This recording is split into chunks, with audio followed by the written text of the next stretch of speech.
Good evening. আজকে কোনো blog নিয়ে আর আজকে আসিনি, আর নিয়ে আসার মানসিকতাটাও নেই, কারণ ব্লগ জিনিসটা একটা দৈনন্দিন জীবনের চিত্র। তো সেটা হাসি, দুঃখ, ভালো লাগা, মন্দ লাগা, খারাপ লাগা সব কিছু মিলিয়ে একটা বলতে পারো সম্মিলিত একটা জায়গা। তো সেটা যখন আসবে তখন সে তার মধ্যে হাসিরও থাকবে, হয়তো কিছু আনন্দ বা বেড়াতে যাওয়া, ঘুরতে যাওয়া সব কিছুই থাকে, কেনাকাটি, সাংসারিক রান্না বান্না।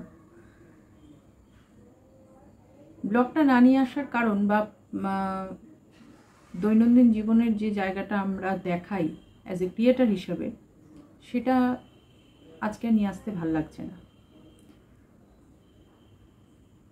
আমাদের যখন জন্ম হয় তখন আমরা সন্তান, আমরা আমাদের বাবা মায়ের কাছে আমরা একজন মেয়ে বা ছেলে, সন্তান হিসেবে ছেলে অথবা মেয়ে। পরে আস্তে আস্তে আমি মেয়েদের দিয়েই উদাহরণটা বলছি, কারণ যা ঘটনা সেটা একটা অমানবিক ঘটনাকে বা অমানবিক একটা জায়গাকে তুলে ধরেছে, এবং সেটা দিনের পর দিন বাড়ছে, কমছে কিছু না। প্রথমে আমরা আসি একজন সন্তান হিসাবে, আস্তে আস্তে বাবার কোলে, মায়ের কোলে আমরা বড় হই। তারপরে সেই স্তরটা যখন আমাদের কমপ্লিট হয় তখন আমরা শিক্ষা জীবনের পরে বা আমাদের পেশাগত জীবনের কাছাকাছি এসে আমরা একটা অন্য রূপ নিই, সেটা হচ্ছে মা। পরবর্তী প্রজন্মকে আমরা আনি মেয়েরা। সবচেয়ে বড় ব্যাপার একটাই, সেটা হচ্ছে যে সেই পরবর্তী প্রজন্ম আসে হয় ছেলে অথবা মেয়ে হিসাবে। আজকে একটা বিষয় সব থেকে খারাপ লাগছে যে একটি মেয়ে, সে একজন ডাক্তার, সে একটি হসপিটালে চাকরি করছিলেন, আজকে আর চাকরি করছেন বলা যায় না। সেই মেয়েটিও একজন বাবা মায়ের সন্তান। তার জায়গা থেকে কতটা দুর্বিষহ সেই বাবা মায়ের জায়গা থেকে যে এটা মেনে নেওয়া আজকে তার সন্তান বা তার মেয়ে আজকে পৃথিবীতে নেই। কেন নেই? কোনো অসুস্থতা নয়, কোনো অ্যাক্সিডেন্ট নয়, মানে হিংসাত্মক ঘটনার শিকার। মানে কল্পনা করা যায় না আজকের দিনে এইভাবে এই মাত্রা বেড়েই চলেছে। সেদিন রাত্রিবেলা আমাদের বাংলার তিলোত্তমা ঘরে একা ছিলেন। সেদিন আমরা কোনো মহিলা, কোনো মেয়ে, কোনো মা সেই ঘরটাতে ছিলাম না। যদি থাকতাম তাহলে এতটা দুঃসাহস ওই মুহূর্তে কারোর পক্ষে সম্ভব ছিল না। কিন্তু আজকে আর চুপ থাকা যায় না, কারণ সেই যে অত্যাচার, সেই হিংসাত্মক যে দুর্বিষহ ব্যাখ্যা বিভিন্ন নিউজ চ্যানেলে আসছে, যদিও এটা এই নিউজ চ্যানেলগুলো দেখাচ্ছেন ঠিকই আছে, হয়তো তারা খবর পাচ্ছেন, একেবারে খুব কনফিডেন্সিয়ালি খবর পাচ্ছেন এবং সেটাকে লাইভ দেখাচ্ছেন কখনো, কিন্তু এটাও বোঝা উচিত। একটা ভিডিওতে দেখছিলাম একজন বলছেন, দাদা, যে এটাও বোঝা উচিত এগুলো কিন্তু বাবা মা, সেই মেয়েটির বাবা মাও কিন্তু দেখছেন, শুনছেন, সহ্য করছেন। কি অমানসিক একটা রিপোর্ট যে আজকে তার সন্তান যে আর বাড়ি ফিরবে না। লাস্ট বাড়ি থেকে বেরিয়েছিল 8ই আগস্ট, আর বাড়ি ফিরবে না। আর বলবে না, মা তুমি আমাকে এটা করে দাও না, খাবো। আর বলবে না যে আমার ওই জিনিসটা দরকার, যেটা আমাদের সন্তানরা করে, যেটা আমাদের আমরা মা হিসেবে যেটা ফিল করি। আমি আমার দিক থেকে জায়গাটা বলছি। তো সেই জায়গাটা আর সেই মেয়েটি আসবে না। তো তারা কি খবরটা দেখছে না? এই জায়গাটা হয়তো কেউ ভাবছে না, কারণ ভিডিও হচ্ছে, আমরা খবর দেখাচ্ছি, তো এটা একটা তো অবশ্যই তাদের টিআরপি বলো বা বলো পাবলিসিটি বলো, সব কিছুই একটা আছে। ভাববার বিষয় একটাই যে অপরাধীর কি আদৌ শাস্তি হবে জানি না, কারণ কোন দিকে জল যাবে কোন দিকে জল যাবে না এটা অবশ্য এখন সম্পূর্ণ যে খুব সত্য জায়গার পথ ধরবে, মানে একটা সত্যর রাস্তা ধরবে, এটা বলা যায় না। কারণ আজকের দিনে মিথ্যা রাস্তাটা অনেক বেশি পরিমাণে এত বেড়ে গেছে চারিদিকে যে যে কোনোভাবে মিথ্যা রাস্তা ধরে নেওয়া হচ্ছে। তবে একটা জিনিস কি জানো তো, সত্যকে চেপে রাখা যায় না।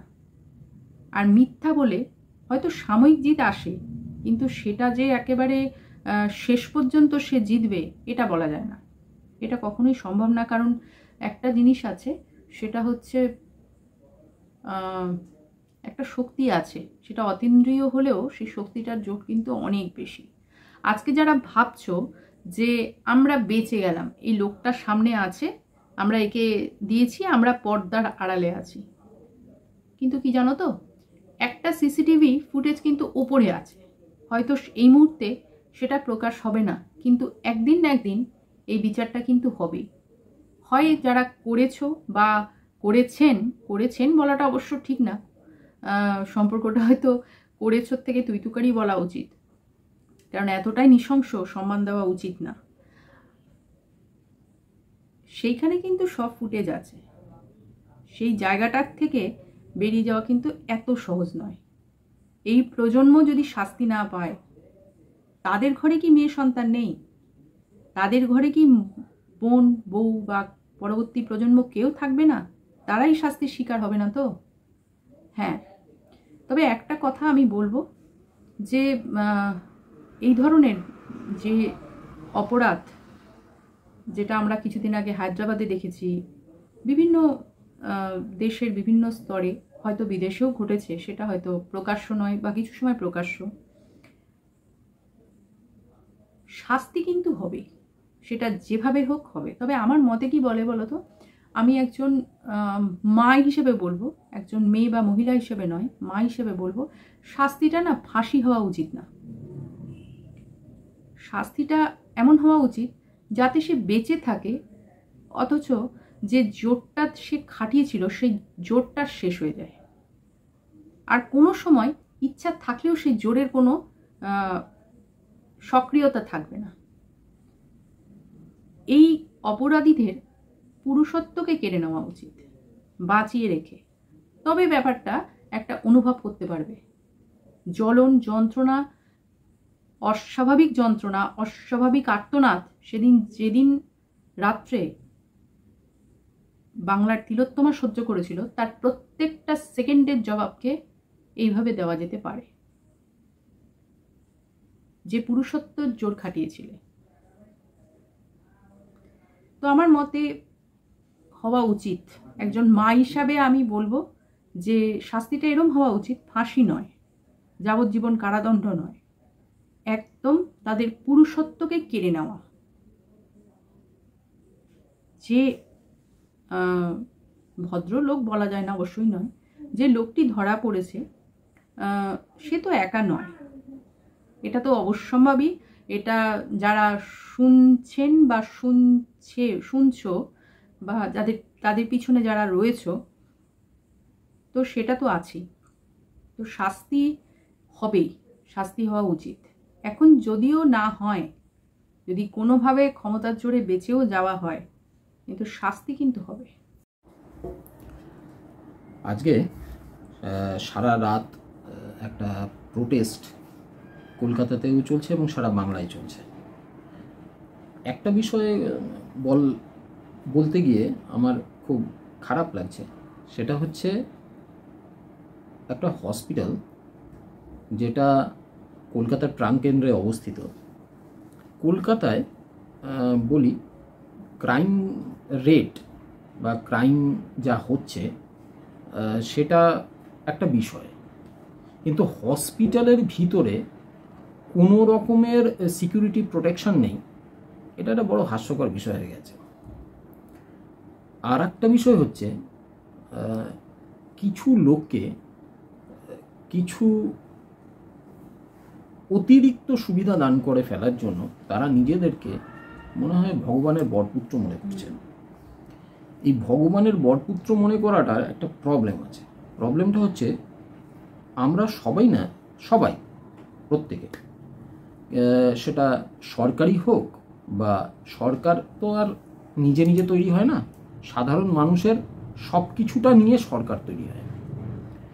এবং সেই সাধারণ মানুষ যাদেরকে বিশ্বাস করে সরকারে আনে, সেটা প্রশাসনিক স্তরের লোক হোক বা পুলিশ প্রশাসনের লোক হোক বা সিভিল অ্যাডমিনিস্ট্রেশনের লোক হোক, স্বাস্থ্য দপ্তর হোক বা হসপিটাল হোক, যাই হোক, আমাদের প্রত্যেকেরই একটা দায়বদ্ধতা আছে সাধারণ মানুষের প্রতি। একজন ডাক্তার মারা গেছেন, তাকে ব্রুটালি খুন করা হয়েছে। সবচেয়ে খারাপ জিনিস যেটা, সেটা হচ্ছে এই দায়বদ্ধতার জায়গা থেকে আমার মনে হচ্ছে কেউ কেউ সরে গেছে। একবার বলা হচ্ছে এ মেরেছে, একবার বলা হচ্ছে এর থেকে একাধিক লোক আছে। যেই মেরে থাক, কি মানসিকতা থেকে এই কাজটা করেছে? একটা মানুষকে পৃথিবী থেকে সরিয়ে দেওয়ার এই ধরনের একটা প্রয়োজন ছিল কি? পাশবিক অত্যাচার করে, এটা মনে হয় প্রয়োজন নেই। একজন মহিলাকে এইভাবে হত্যা করা, সেটা কোনো দিক থেকে মেনে নেওয়া যায় না। আর কি বলবো, যাদের বাড়িতে মেয়ে হারিয়েছে তাদের প্রতি সমবেদনা আছে। তাদের কিছু তো দিতে পারবো না, আমরা কি দেব? তবে আমরা চুপও থাকছি না, কারণ চুপ থাকার বিষয় নয়, এটা চুপ থাকার বিষয়ই নয়। এত বড় একটা দুর্বিষহ পাশবিক অত্যাচার মানা যায় না। আর একটা বিষয় মাথায় রাখো, যাই বলো একটু সাবধান হয়ে বলো। যে কোনো জিনিস মনে হয় বলা ঠিক না। এই দায়বদ্ধতাটাও আমাদের, যারা আমরা মানুষ, তাদের আছে। কারণ সব কিছু সব জায়গায় বলা উচিত না, সব কিছু সব জায়গায় করা উচিত না। এইটুকু বোঝার শক্তি যেন থাকে সকলের। একটা রিকোয়েস্ট, যারা ভিডিও ক্রিয়েটার আছো বা যারা আমাদের মতো ব্লগিং হোক বা যে কোনো ক্রিয়েটার যে জায়গাটা থেকে করছো, যে জায়গাটা থেকে করছো, তাদের সবাইকে রিকোয়েস্ট যে অন্তত আমাদের এই পশ্চিমবাংলার বুকে যারা রয়েছো, এইটা নিয়ে আর মৌন না থেকে নিজেদের দিক থেকে বিষয়টাকে তুলে ধরো। এবং এটাতে আমার মনে হয় সোচ্চার হওয়া উচিত, নিজেদের গলার স্বরকে বাড়ানো উচিত, যাতে এই বাংলার তিলোত্তমা সেদিন যখন ঘরে চিৎকার করছিল, আর্তনাদ করছিল, খামচাচ্ছিল যে আমাকে ছেড়ে দাও, তার আত্মাটা অন্তত কিছুক্ষণের জন্য এটা ভাবুক বা ভাববার চেষ্টা করুক, না এখন তো সবাই আছে আমার পাশে, আমার বিচারটা ঠিক আমি পাবো, আমি বিচারটা হারাইনি। কিছু করার নেই, সেদিন সেই রুমটাতে কি অমানবিকতা হয়েছে, তার কোনো সিসিটিভি নেই। এত বড় একটা হসপিটাল, কোনো সিসিটিভি নেই, এবং যেটুকু আছে সেটা খুব যৎসামান্য। তো যাই হোক, এগুলো একটা প্রশাসনিক ব্যাখ্যা বা বলতে পারো যে একটা অন্য স্তরে, সেগুলোকে আর ব্যাখ্যার মধ্যে আনা যায় না। আমরা শুধু চাই, বা প্রত্যেকটা ভিডিও ক্রিয়েটার যারা আছো, যারা ভিডিও করছো বা বানাচ্ছ, অন্তত একটা দিন কি দুটো দিন এই বিষয়টাকে তুলে ধরো, বাংলার এই মেয়েটাকে বিচার দাও, বিচার পেতে সাহায্য করো। এইটুকু অনুরোধ করব তোমাদের সকলের কাছে, যে বিচারটা পেতে এই বাংলার তিলোত্তমাকে সাহায্য করো। ওর বাবা মার চোখের জল যেন এইভাবে ব্যর্থ না হয়। তারা কিন্তু একটা কথাই বলছে, আমার মেয়ের যে শাস্তি দিয়েছে বা যারাই শাস্তি দিয়েছে তাদের যেন বিচারটা হয়। তো ঈশ্বরের কাছে প্রার্থনা করি, এই বাংলার মেয়েটি আবার যেন এই বাংলার বুকে আসে এবং সে যেন মাথা উঁচু করে আরও হাজার কোটি মেয়ের বিরাট বড় উদাহরণ হিসেবে দাঁড়াতে পারে। ফিরে আসুক আবার বাংলার তিলোত্তমা। আজকে ভিডিওটা এখানে শেষ করছি। চলো।